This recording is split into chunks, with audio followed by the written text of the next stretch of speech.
Welcome to Survivor Scale! I'm H2 Mass, and today I'm ranking every main character in Drew Goddard's 2011 chaotic killfest, The Cabin in the Woods, where a mysterious organization entraps a group of college students for an ancient ritual that will determine the fate of the planet. We start the film with two seemingly normal office workers talking about raising children until their stressed out co-worker Lynn tells them that Sweden has failed its mission and now only Japan and the United States can complete the ritual. Gary and Steve though display their nonchalance when they ignore Lynn's concerns and go on about their day, not worried at all. We then meet main character Dana, reminiscing on her involuntarily ended relationship with her professor before her friend Jules arrives and tries to push Dana into a new romance with someone she hasn't even seen yet. Jules' boyfriend Kurt then walks in and throws a football, but it goes through a window, so Kurt's friend and Dana's new potential love interest Holden shows off his reflexes and catches it outside. Determined to demonstrate his versatility beyond his physical stature, Kurt hints at his studiousness when he recommends that Dana read some political science textbooks that he finds interesting and will help her in class. As the group finally prepares to leave, a fool named Marty arrives as high as the satellites on cocaine and becomes the last member of the road trip, but as they depart, we see a man watching them from the rooftop and reporting their movements to some unknown entity. Ooh. On their way to the title of the movie, Marty prepares to get even higher while he reveals his pessimism for humanity. Society needs to crumble. We're all just too chicken shit to let it. Meanwhile, Gary and Steve begin their oversight of the ritual in the control room, where they meet Daniel Truman, their security for the night, who guarantees to hold his post even if things get crazy. We'll see about that. After getting some directions from a man who spits toxic waste, the group arrives at the cabin in the woods, where Holden resists his horniness when he tells Dana to stop undressing because her room has a two-way mirror on the wall that he can see through, but she can't. To make her feel more comfortable, Holden decides to switch rooms, but this only puts Dana in the same predicament that Holden was just in when she barely manages to resist her own horny urges after Holden starts undressing as well, forcing Dana to cover the mirror so she can't gaze upon Holden's nude body that he definitely wanted her to see. So you telling me this man started undressing when he knew there was a two-way mirror on the other side? He knew what he was doing. Back at the facility, Lynn reveals that they have tampered with Jules' hair products to lower her intelligence, making my evaluation of her all the more dubious. A bit later, the workers at the facility place bets on which monstrosity the college students will unleash as part of the ritual, and while Gary, Steve, and Lynn all make their choices, Truman abstains from such disrespect to the sacrificing of young adults. Protest! At the cabin, the group plays Truth or Dare, and after Jules has an uncomfortably long tongue tassel with a taxidermy moose, a trap door spontaneously springs open and draws everyone to it, prompting Kurt to say one of the dumbest lines I've ever heard. The wind must have blown it open. And Marty seems to agree with me. That makes what kind of sense? Jules then dares Dana to go into the creepy new hole, but Dana quickly reveals her skittishness when she sees an old photo and shrieks in terror. Anticipating danger, the rest of the crew go into the cellar as well, and almost all of them reveal their curiosity by inspecting each of the strange artifacts around them like a Resident Evil game.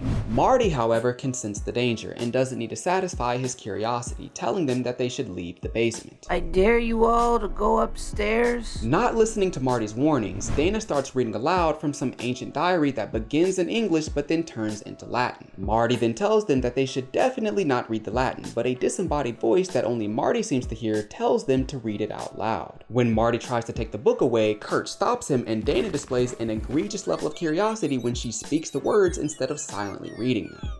None of them can even understand Latin, so what is the point of reading it out loud? Back at the facility, the maintenance department gets the prize money for betting on the correct monster after Dana caused a zombified, pain-worshipping backwoods family to rise from the dead for speaking Latin. Steve, though, shows his disappointment that the group didn't pick the merman, the monster he's wanted to see for years. I am never gonna see a merman. Ever. You better hope so. Back to the group, Kurt and Jules leave the cabin for a little sexy session, but Marty again displays his perceptiveness when he recognizes how weird Kurt and Jules have been acting since arriving here. Dana, though, just ignores him and starts making out with Holden. We then see Jules and Kurt frolicking through the forest, and while Jules initially suppresses her horniness by declining to bump nasties with Kurt, she quickly changes her mind when Steve releases some pheromones into the air that artificially raise her horniness levels. Despite losing some agency and now wanting to ride some meat, Jules still shows some caution by at least trying to do it inside the cabin, but Kurt influences her to stay outside. Unfortunately though, a knife stabs Jules' hand and a group of zombies attacks the couple, eventually overpowering Kurt and then decapitating Jules, sending the blonde bombshell turned bisected body to B tier. Meanwhile, Marty hears another disembodied voice, this time telling him to go for a walk, and even though he seems to find it weird, he decides to go for a walk anyway, during which he stops to pee and doesn't notice a little zombie slowly walking towards him. Kurt then runs through and tackles the zombie as he and Marty dash into the cabin. Totally bloody, Kurt then tells everybody that Jules is dead and that they need to get away, but Dana refuses to leave Jules behind despite what Kurt just said about her, so she opens the door even after Marty tells her about the zombie. Man, she is not having a good performance. A much bigger undead killer then shows up and throws Jules' head into the room, forcing all 4 of the remaining survivors to push the door together to keep him outside. Kurt then shows his leadership and tells them to barricade the doors, and that no matter what, we have to stay together. Good job! Unfortunately, no! Gary presses a button that releases some gas into the cabin and completely changes Kurt's mind. This isn't right, we should split up.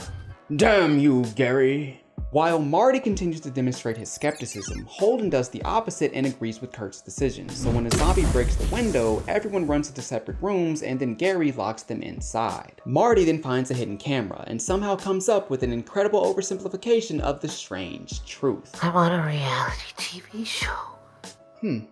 Kinda. Yeah.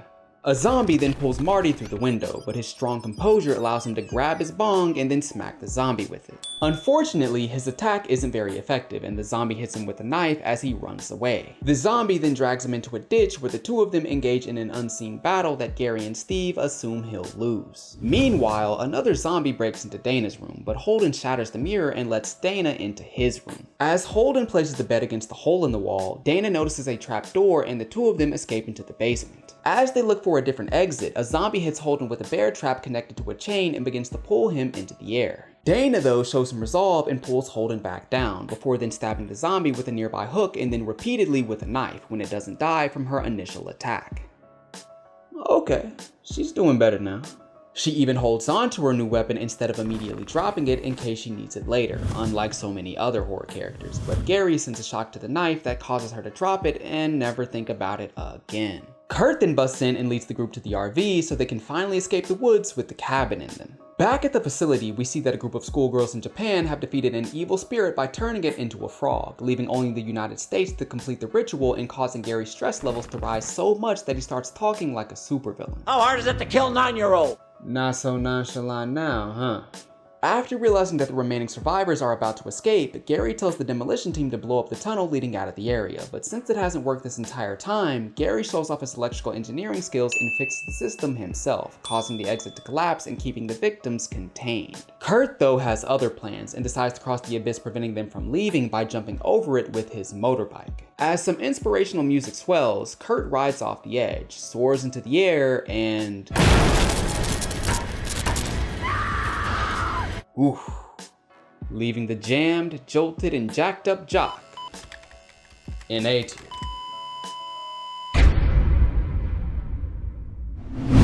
After seeing an invisible wall, Dana realizes that everything has been set up and seems to lose hope of surviving, but Holden maintains some optimism and tries to think of new ways to escape. Unfortunately though, one of the zombies has snuck onto the RV and surprises Holden by skewering his neck, causing him to crash into the lake below and sending the sporty scholar turned sliced up shish kebab to B tier.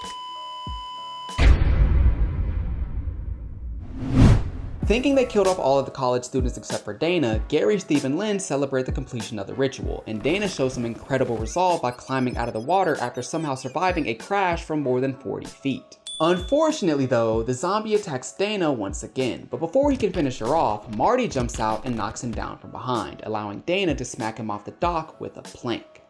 He won the battle! I knew he had it in him.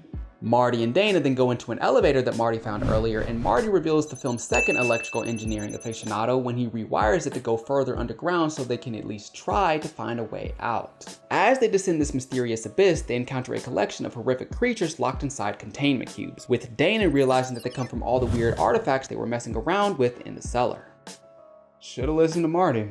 When they get to the bottom, a man points a gun at them and tells Dana to get out, but suddenly a zombie hand grabs the man's leg, which distracts him and allows the dynamic duo to knock him out. Resourcefully, Marty grabs his gun and the two of them slowly progress through the facility as a security squad moves towards them in a different hallway. A moment later, the soldiers shoot at them, so Marty and Dana run into a control room that's conveniently empty, and Dana becomes the film's third electrical engineering major when she immediately understands how to operate the control panel and releases all the Nightmare's creatures locked in the elevators with a single button.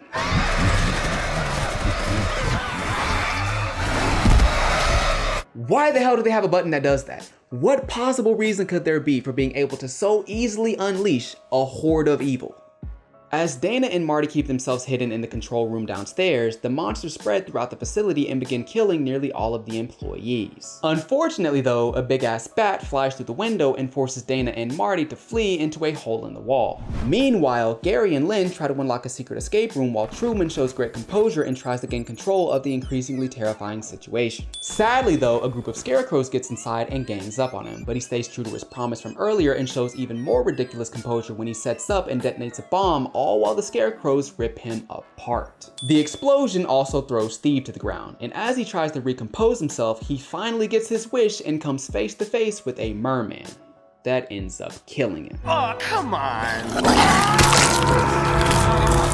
Don't you just love irony? Right as Gary unlocks the secret door, a giant tentacle pulls Lynn through the ceiling, so Gary just jumps down and runs away, but gets stabbed by Dana, and with his dying breath, he tells her to kill Marty. So Marty does the dumbest thing possible and gives Dana the gun, because she'll need it for the plot. Why would you give someone a gun who was just told to kill you?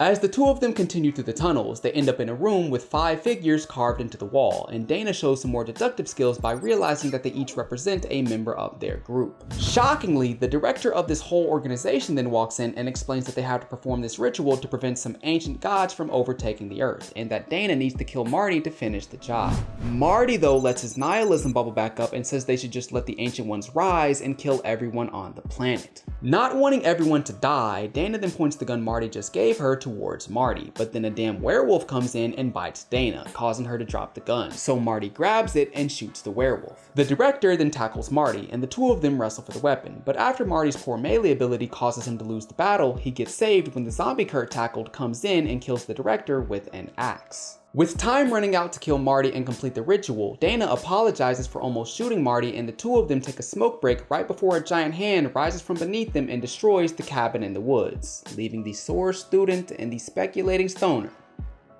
in A tier and S tier. But that's it. The average ranking for this cast was A tier. Very strong collection of characters. As one of the most well-known horror comedies, The Cabin in the Woods somehow exceeded my expectations, balancing both laughter and slaughter in an unforgettable way. Thanks for watching.